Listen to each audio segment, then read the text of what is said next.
दादा तिकडे दिसत नाही आता.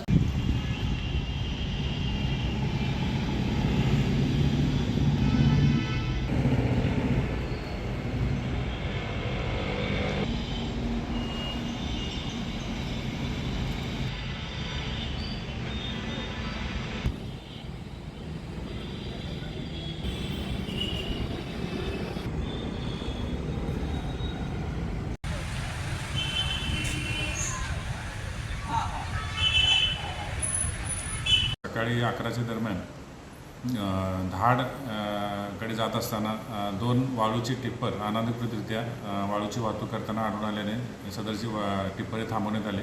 त्यांच्याकडे पावतीबाबतची विचारणा करण्यात आली, पण त्यांच्याकडे कोणत्या पद्धतीची पावती अधिकृत पावती नसल्यामुळे ते टिप्पर थांबवून ते जप्त करण्यात आले व ही टिप्पर तहसील कार्यालयाच्या ठिकाणी आणून तिथं जप्त करून ठेवण्यात आलेले आहे.